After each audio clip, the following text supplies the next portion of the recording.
안녕하세요. 하두트레이드 BK입니다. 제가 항상 강조하는 말이 있습니다. 바로 엘리어트 파동을 초보자분들은 쓰지 말라라는 건데요. 그 이유는 정말 다양합니다. 파동 카운팅 자체가 어려운 것도 있을 수 있고, 그 다음에 엘리어트 파동이라는 것 자체가 되게 양이 방대하죠. 양도 방대할 뿐만 아니라 그 다음에 어떻게 사용하는지, 그러니까 귀에 걸면 귀걸이, 코에 걸면 코걸이 이런 말들도 있고 하기 때문에 어렵다라고 하고, 그 다음에 그런 이유 때문에 제가 초보자분들은 쓰지 말라라고 말씀을 드렸어요. 이에 대한 더 자세한 내용은 제가 이전에 올려드린 그 영상을 보시고 오시면 될 것 같고요. 오늘은 그럼에도 불구하고 우리가 차트를 분석할 때 엘리어트 파동을 사용을 할 수밖에 없어요. 여기도 보시면 이미 엘리어트 파동에 대한 내용들이 트레이딩 뷰에도 이미 떡하니 있는데 이걸 굳이 안 쓸 이유는 없잖아요. 그러면 오늘은 엘리어트 파동을 어떻게 사용을 하는지, 그리고 엘리어트 파동에 대한 정말 기본적인 내용과 그 다음에 우리가 흔히 어렵다고 하는 카운팅을 어떻게 하는 게 가장 현실적인지, 그리고 그나마 효과적인지에 대한 내용을 한번 말씀드리려고 합니다. 이거를 사실 이해를 하고 나면은 정말 별거 아니네 이렇게 생각할 수도 있고 툭툭 치면서 그렇게 써먹을 수가 있을 거거든요. 그렇기 때문에 여러분들도 이 영상을 보시면 기본적인 이 엘리어트 파동에 대한 개념을 다 잡아가실 수 있을 거라고 생각을 하니까 꼭 끝까지 한번 봐보시기 바라겠습니다. 집중해서 한번 계속 보시죠. 파동에 대한 얘기를 하기 전에 우리는 일단 무조건 이거부터 알고 넘어가야 돼요. 가격이란 것은 어떻게 형성이 되는 걸까요? 제가 이 아이폰을 파는 사람이랑 한번 생각을 해볼게요. 이 아이폰을 100만 원에 올렸어요. 100만 원에 올렸더니 사는 사람이 아무도 안 나타나는 거예요. 그래서 내가 이 아이폰 가격을 90만 원으로 낮췄어. 그랬더니 사려는 사람이 3명이 나타났어요. 3명이 90만 원이면 사겠다라고 말했어요. 그러면 여러분들은 어떻게 하겠어요? 이 3명 중에 또 자기는 꼭 이 아이폰을 사고 싶으니까 90만 원이 아니고 95만 원에 산다 이렇게 말하는 사람이 분명히 있을 거란 말이죠. 즉 이 아이폰이라는 것은 지금 100만 원일 때는 사려는 사람이 없다가 90만 원으로 가니까 사려는 사람이 엄청 많아졌어요. 그래서 적정 가격이 95만 원에 거래가 된 거예요. 그래서 이렇게 가격은 사려는 사람과 팔려는 사람 간의 가격 흥정에 의해서 결정이 되는 겁니다. 여기까지가 일단 먼저 이해가 되셔야 돼요. 그렇기 때문에 가격이라는 건 항상 매수 세와 매도 세의 이 힘 겨루기, 즉 줄 다리기를 하면서 계속 왔다 갔다 하는 거예요. 심지어 이 비트코인이라는 거는 정말 많죠. 비트코인이 하루에 한두 개만 거래되는 게 아닐 거란 말이죠. 지금 이 순간에도 누군가 전 세계에서 계속해서 거래가 일어나고 있습니다. 어떻게? 뭐 26,270불에 하나가 팔렸다가 271불에 하나가 팔렸다가 이런 식으로 계속 흥정이 이루어지면서 가격이 계속 실시간으로 바뀌면서 체결이 되는 거예요. 그렇기 때문에 가격이 형성되는데 이게 이렇게 점으로 찍다 보니까 너무 많아서 이거를 이렇게 퉁쳐서 만들어지는 게 바로 파동이 된다는 거죠. 물론 이거를 뭐 예전에 이렇게 캔들로 해가지고 홈마 아저씨가 캔들 만들어 했다는 거 여러분 아실 거예요. 캔들에 대한 얘기는 나중에 한번 하고, 자 이렇게 해서 파동이 형성이 된다는 거죠. 이 파동이란 거는 가격의 파동이죠. 여기까지가 이해가 되셨으면 그 다음을 한번 넘어가 볼게요. 이 파동에 대해서 근데 이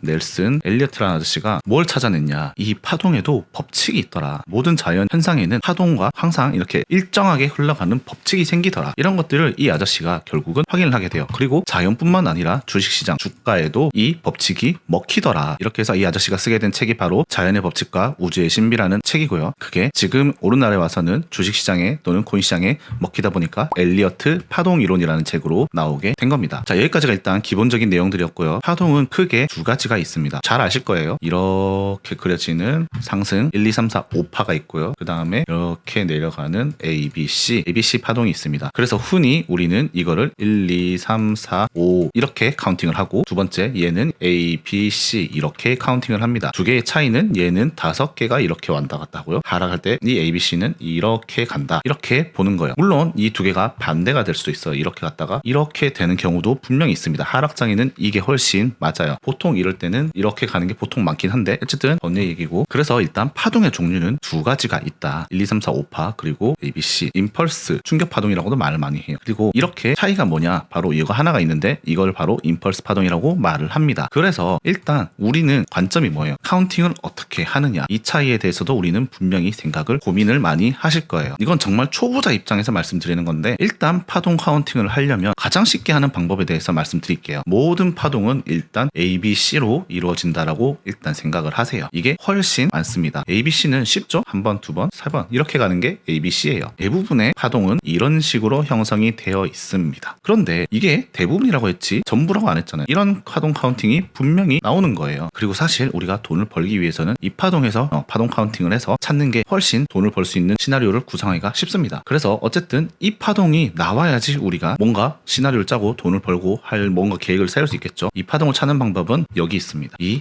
3파예요. 이 3파를 찾아낼 수만 있으면 우리는 다음 4파와 5파의 이 상승 부분을 우리가 예측을 할 수가 있게 되겠죠. 보통 3파를 임펄스 파동이라고 말을 많이 하는데 이 임펄스 파동을 기준으로 잡고 그 다음에 나머지 4, 5파를 찾아내게 되는 겁니다. 자, 임펄스 파동이 뭐냐? 임펄스 뜻이 뭐죠? 바로 충격이라는 거예요. 시장에 충격을 줄 수 있을 정도의 파동이 나온다는 거예요. 자, 시장에 충격을 주려면 어떻게 해야 되죠? 단기간에 빠르게 가격이 변동이 되어야겠죠. 즉 이렇게 가든가 아니면 이렇게 가든가 이런 식으로 시장에 충격을 줄 수 있는 그런 파동이 바로 임펄스 파동이라는 겁니다. 자, 우리 여기서 임펄스 파동 한번 찾아볼까요? 지금 같은 경우에도 보시면 그렇다고 모든 것들이 다 임펄스라고 예상을 할 수는 없겠지만 어쨌든 지금 우리 여기서 보게 되면은 시장에서 충격을 줄 수 있는 그런 파동들 이런 거 하나 둘 셋 뭐 이런 것들이 시장에서 충격을 주는 임펄스 파동이라는 거예요. 일단 얘를 기준으로 확인을 하는 거예요. 이게 다 일단 1, 2, 3, 4, 5파의 임펄스 카운팅을 할 수 있다는 건 아니지만 어쨌든 얘를 기준으로 잡고 나면은 좀 더 쉬워지겠죠. 3파가 잡혔어. 그러면 뭐 이렇게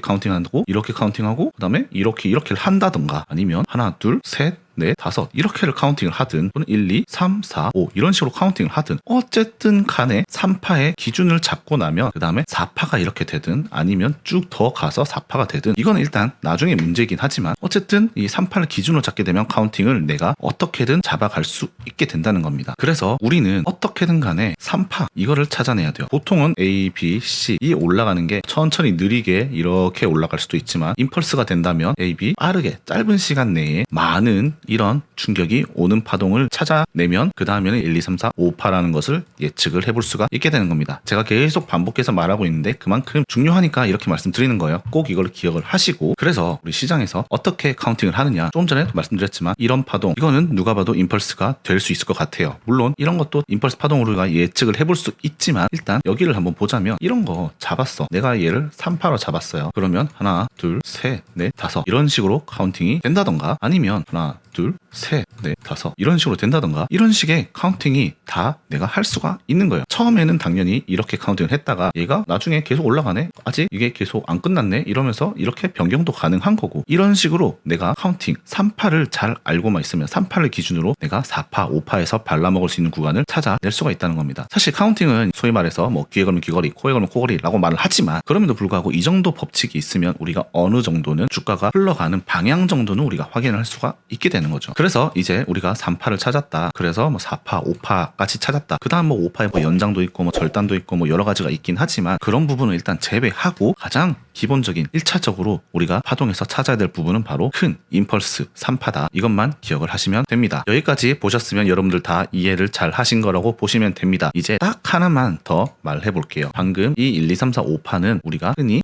5, 3, 5, 3, 5라고 말을 많이 하고요. ABC 같은 경우에는 이제 5, 3, 5 뭐 또는 뭐 3, 3, 5도 있는데 3, 3, 5는 뭐 예외니까 일단 빼고 5, 3, 5라고 말을 많이 합니다. 이 두 개 뭔 말일까요? 우리 프랙탈이라는 거 들어보셨죠? 그림 하나 있으면 그 비슷한 패턴이 그 안에 더 작은 곳 안에 똑같이 그 패턴이 있고 눈꽃송이 같은 거 그런 것들이 바로 프랙탈이 될 겁니다. 자, 이 파동 역시 프랙탈 구조를 형성을 하고 있어요. 뭔 말이냐? 이 한 파동 안에는 똑같이 이런 파동을 가지고 된다는 거예요. 그래서 상승 파동에서는 이런 상승 5파 그리고 이 조정 파동이라고 하죠. 2파와 4파는 조정 파동에서는 이제 하락 3파 이런 식으로 이제 가져가는 거예요. 물론 여기서는 이쪽이 이제 주죠. 그러니까 1, 2, 3, 4, 5 그다음에 이 반대편 이쪽은 이제 하나 둘 A, B, C 다시 1, 2, 3, 4, 5 이런 식으로 계속해서 프랙탈을 가져가는 겁니다. 이렇게 되면 카운팅이 또 1, 2, 3, 4, 5가 되니까 5개의 파동이 생기니까 이번에는 3개 그러니까 3 또 5개 5 그다음에 3개 그다음에 5개 이렇게 되는 5, 3, 5, 3, 5 패턴이 된다라고 얘기를 하는 겁니다. 이렇게 사실 우리는 처음에는 하나 둘 셋 넷 5개 이런 식으로 파동을 그렸지만 사실 이게 실제로 그려질 때는 이렇게 됐다가